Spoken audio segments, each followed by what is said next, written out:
बिस्मिल्लाहिर्रहमानिर्रहीम। मेरा नाम महमूद नियादी है। अस्सलाम वालेकुम वरहमतुल्लाहि वबरकातुहू। एक नए वीलॉग के साथ और कुछ नई खबरों के साथ आपकी खिदमत में हाजिर हूँ। आज आपको एक किस्सा सुनाऊंगा कि जब एक बहुत बड़े आलिम ने बादशाह के पैरों को छुआ तो लोगों ने बहुत तंज किया, लेकिन आलिम ने एक यूनिवर्सल ट्रुथ बताया, वो आपको बताऊंगा, आपके भी काम आएगा। इसके अलावा कादी साहब ने बड़ा ढंडोरा पीटा जा रहा है कि कोई 5-5.5 कनाल ज़ियारत में ज़मीन दी है गवर्नमेंट को कि वो वहाँ पे माहौलियाती कोई सेंटर बनाए, इस पे भी बात करेंगे। इसके अलावा पाकिस्तान का कोर्ट रूम नंबर 1 जहाँ पे चीफ जस्टिस बैठता है और गेट नंबर 4 जहाँ से जो है वो डिग्गियों में लोग अंदर जाता है, इस पे बात करेंगे। हम आइन के ताबे हैं, लेकिन अमेरिकी चीफ जस्टिस वार्नर नाम था मेरा ख्याल है, उन्होंने कहा था कि हम आइन के ताबे हैं, इसमें कोई शक नहीं है, लेकिन आइन वो होता है जिसकी हम तशरीह करते हैं, जो तशरीह हम करते हैं। ये मैंने इसलिए आपको बताया अमेरिकी चीफ जस्टिस के बकौल कि हुकूमत ने अब अदलिया के साथ या सुप्रीम कोर्ट के साथ डायरेक्ट लड़ाई मोल ले ली है, क्योंकि सुप्रीम कोर्ट ने फैसला दिया था कि ये जो मखसूस नशिस्तें हैं ख़वातीन की, ये पीटीआई की हैं। पीटीआई एक जमात थी, पीटीआई एक जमात है और पीटीआई एक जमात रहेगी, लेकिन हुकूमत ने उस फैसले को नल एंड वॉइड करने के लिए आज एक कानून पास कर लिया।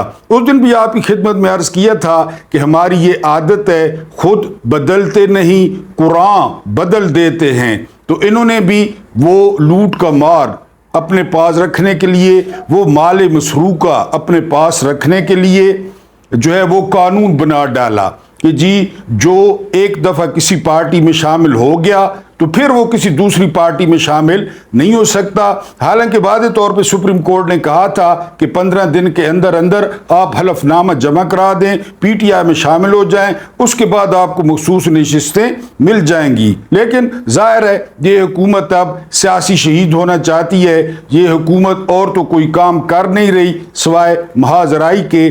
तो बताना ये था हुकूमत को कि आइन वो होता है, ये चीफ जस्टिस ने कहा था और अमेरिका के चीफ जस्टिस ने, कि जो हम तशरीह करते हैं वो आइन होता है। ये चैलेंज होगा और फिर आखिरी जो शिकस्त है, ये जो मर्जी फुर्तियां दिखा लें एस्टेब्लिशमेंट के सर पे, आखिरी शिकस्त वो इनकी होगी।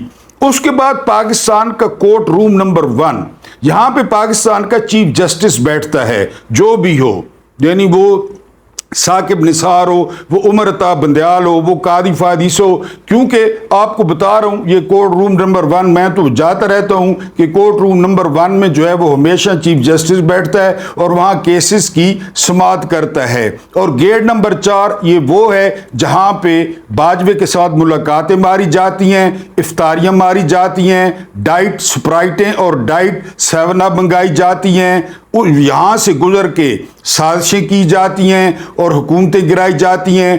पूरा पाकिस्तान जिस गर्दाब में फंसा हुआ है ना, उसके ये 2 जिम्मेदार हैं। एक कोर्ट रूम नंबर 1 जहां पे कादी फायद ईसा साहब बैठे हैं और दूसरा गेट नंबर 4 जहां पे सारे अहकामात आ रहे हैं कि अब ये करें, अब ये करें, अब ये करें। और हुकूमत प्रॉक्सी है, हुकूमत इनके पास टके का अख्तियार नहीं है। शहबाज शरीफ मालू मुसल्ली है, उसके पास कोई इख्तियार नहीं है।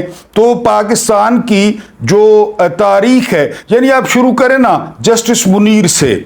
सिंध हाई कोर्ट ने असम्बली तोड़ने का फैसला वो मुस्तरद कर दिया था, लेकिन फिर फेडरल कोर्ट, सुप्रीम कोर्ट को उस वक्त फेडरल कोर्ट कहते थे, तो फेडरल कोर्ट में हुकूमत ने अपील कर दी। वहां पे बैठा था जस्टिस मुनीर और जस्टिस मुनीर ने जो है वो हुकूमत के हक में फैसला दे दिया और नजरिया ज़रूरत पेश किया कि अब इनकलाब आ गया है, अब तब्दीली आ गई है, असम्बली टूट गई है, लिहाजा उस फैसले को, असम्बली तोड़ने के फैसले को बरकरार रखा जस्टिस मुनीर ने। और फिर उसके बाद हम एक ऐसी पुरखार वादी में दाखिल हुए, आप देख रहे हैं, एक ये जस्टिस मुनीर यानी कोर्ट रूम नंबर 1, फिर आप देखते हैं सारे मसाइल जो है वो अदालतों में, کوئی کس پارٹی کی طرف جھکاؤ رکھتا ہے، کوئی کس پارٹی کی طرف جھکاؤ رکھتا ہے۔ جھکاؤ نہیں رکھتے تو اپنے حلف کے ساتھ نہیں رکھتے، جھکاؤ نہیں رکھتے تو آئین کے ساتھ نہیں رکھتے، جھکاؤ نہیں رکھتے تو قانون کے ساتھ نہیں رکھتے۔ آج کل دیکھ لیں کہ کورٹ روم نمبر 1 وہ تمام سازشوں کا بالکل مسجد زرار بنا ہوا ہے کورٹ روم نمبر 1، اور قاضی فائز عیسیٰ وہ اپنی ایکسٹینشن کے لیے ساری سپریم کورٹ کو دو پر لگانے کے لیے تیار ہیں۔ 2 ججز نے جو اختلافی نوٹ لکھا، اور اختلافی نوٹ میں ان 2 ججز نے فرمایا کہ یہ جو 13 رکنی بینچ کا فیصلہ ہے اس پر حکومت عمل درآمد کرنے کی پابند نہیں ہے۔ یہ اپنے ادارے کی وہ عزت میں اور اپنے ادارے کے وقار میں اضافہ کر رہے ہیں 2 ججز، اور اب یہ بھی ثابت ہو گیا ہے کہ یہ جو ان 2 ججز نے، ان چابی والے کھلونوں نے جو اختلافی نوٹ لکھا ہے وہ ان کا اختلافی نوٹ اپنا ہے ہی نہیں، وہ قاضی فائز عیسیٰ کا لکھوایا ہوا ہے۔ تو اس کورٹ روم نمبر 1 کی جو خلا بازیاں ہیں، جو سازشیں ہیں، جو تباہ کاریاں ہیں، پاکستان جو ہے وہ دوہرے عذاب میں مبتلا ہے۔ ایک کورٹ روم نمبر 1 اور دوسرا گیٹ نمبر 4۔ گیٹ نمبر 4 سے سٹوجز تیار کیے جاتے ہیں، گیٹ نمبر 4 سے کٹ پتلیاں تیار کی جاتی ہیں، گیٹ نمبر 4 سے پاکستان استحکام پارٹی نکلتی ہے، علیم خان نکلتا ہے، جبری طلاقیں نکلتی ہیں، پریس کانفرنسز نکلتی ہیں، 9 مئی نکلتا ہے، پھر 9 مئی کی آڑ میں 10,000 سیاسی کارکنوں کو گرفتار کیا جاتا ہے، پھر ملٹری ٹرائل شروع ہو جاتا ہے، پھر ملٹری کورٹس بنتی ہیں۔ یہ سارا جو منبع ہے یہ گیٹ نمبر 4 کا ہے، اور وہیں پہ شہباز شریف جیسے لوگ کبھی برقع پہن کر کبھی ڈگی میں چھپ کر ملاقاتیں کرنے جاتے ہیں۔ اسی گیٹ نمبر 4 سے پی ڈی ایم کا کت خانہ، یہ جو ہے رسا گیروں کا گروہ، یہ تشکیل پاتا ہے۔ پھر ایک اچھی خاصی جمہوری حکومت کو گیٹ نمبر 4 گھر بھیجتا ہے کہ باجی ہماری جو ہے نا وہ طبیعت اک گئی ہے، اب ہم بور ہو گئے ہیں، ہم فیڈ اپ ہو گئے ہیں۔ یعنی 2018 میں عمران خان کی حکومت بنی، اور 2019 میں لیفٹیننٹ جنرل فیض حمید خواجہ آصف کو ملتے ہیں باجوہ کے سسر کے گھر، اور خواجہ آصف کو کہتے ہیں کہ جی ہم عمران خان سے فیڈ اپ ہو گئے ہیں۔ میں نے اس ویلاگ میں بھی سوال کیا تھا کہ جنرل صاحب آپ کون ہیں؟ کیا فیڈ اپ ہو گئے ہیں؟ آپ کون ہیں؟ جنرل باجوہ کون تھا؟ تو وہ جو 2018 میں آپ نے جو ہے نا 40-50 ارب اس غریب قوم کا پھونکا، لوگوں نے ووٹ ڈالے، لوگوں نے ڈیوٹیاں دیں، لوگوں نے الیکشن کمپین پہ لاکھوں کروڑوں روپے خرچ کیا، لوگوں نے فلیکس بنوائے، لوگوں نے اشتہار بنوائے، آپ 2019 میں کہہ رہے ہیں کہ ہم فیڈ اپ ہو گئے ہیں۔ ابھی جس طرح چل رہا ہے شروع سے، یعنی 70 سال سے میں بار بار اپنے معزز ناظرین کو بتا رہا ہوں کہ اس نقاب کو سمجھیں، وہ نقاب اصل میں جو ہے نا وہ سمجھیں کہ وہ نقاب کے پیچھے کوئی اور ہے۔ ساری جو وہ آپ نے پتلی تماشا میں دیکھا ہوگا اس طرح کرتے ہیں، وہ ہمارے سامنے تو پتلیاں ناچتی ہیں، وہ کرتے تھے ہمارے اللہ پاک غری کے رحمت کرے فاروق قیصر کو، انکل سرگم، وہ پتلی تماشا لگاتے تھے، حالانکہ ان میں ان کا ہاتھ ہوتا تھا۔ بالکل آپ انکل سرگم کلیاں کبھی دیکھ لیں، پرانا کلیاں، اس پہ پروگرام کا نام تھا کلیاں، یوٹیوب پہ دیکھ لیں، وہ اصل میں انکل سرگم کا ہاتھ ہوتا تھا، اور وہ اس طرح جو ہے نا وہ باتیں کرواتا کرداروں سے۔ یہ وہی انکل سرگم ہیں گیٹ نمبر 4 والے، یہ سامنے پتلیاں زرداری، شہباز شریف، خواجہ آصف، احسن اقبال، نواز شریف، وہ چیف منسٹر، وہ جو ہے نا اوپر نظر نہیں آتے۔ پتلیوں کے تماشے کی مزیدار بات اور کریڈیبلٹی یہ ہے کہ اوپر والے ہاتھ نظر نہیں آتے، وہ اوپر سے کرتے ہیں، سامنے پتلیاں ناچ رہی ہوتی ہیں، کبھی لڑتی ہیں، کبھی پیار کرتی ہیں، کبھی ہاتھ ملاتی ہیں، یہ اسی طرح۔ یہ ہے گیٹ نمبر 4، یعنی کورٹ روم نمبر 1 پاکستان کی تباہی کا ایک بارودی سرنگ، اور گیٹ نمبر 4 پاکستان کی بربادی کا بارودی سرنگ نمبر 2۔ یہ اکثر ملے ہوئے ہوتے ہیں، یہ اکثر ان کا نیکسز ہوتا ہے۔ انصاف کیا کہتا ہے، قانون کیا کہتا ہے، نہ ہمارا حلف کیا کہتا ہے، یہ اکثر ملے ہوئے ہوتے ہیں۔ بلہ کس نے چھنوایا؟ پی ٹی آئی سے، پی ٹی آئی کو کس نے توڑوایا؟ اور आरओस के तहत इलेक्शंस किसने करवाए, रात को 11 बजे तक किसके हुक्म पर कादी फायदी से समात करता रहा और बल्ला छीन लिया, जबरी तलाकें किसने करवाई, पार्टियां किसने छुड़वाई, बयानात किसने दिलवाए। पता है आपको गेट नंबर 4। आज वहां पे उस मेजर जनरल को खास तौर पे डिसमिस किया गया बांग्लादेश में, जिस पे इल्जाम था कि इसने लोगों को गायब किया, इसने लोगों पे तशद्दुद किया, इसको तो फौरन डिसमिस करें। ज़िया नाम था मेरा ख्याल है कोई, उसको डिसमिस करवाया लड़कों ने। यहां पे आप देखें रोजाना की बुनियाद पे, रोजाना, और कोर्ट रूम नंबर 1 की कान पे जू नहीं रेंगती। कतई तौर पे आपको बताया कि इंग्लैंड में वो हंगामे हुए तो हुकूमत ने ऑर्डर जारी किया कि अदालतें 24 घंटे खुलेंगी, जज बदलते रहेंगे लेकिन वो फैसले करेंगे और बुलवाइयों को सजा देंगे। यहां तो कुछ भी नहीं हुआ। यहां तो जो लोग माफी मांग गए, जो लोग पार्टी छोड़ गए, इमरान को छोड़ गए, पीटीआई छोड़ गए, तो वो पवित्र हो गए। उनको दूध से स्नान करा दिया गया, दूध से कि निकलो आप इलेक्शन लड़ो। और बाकी जो पार्टी में मौजूद है उनके लिए 9 मई सान्या है।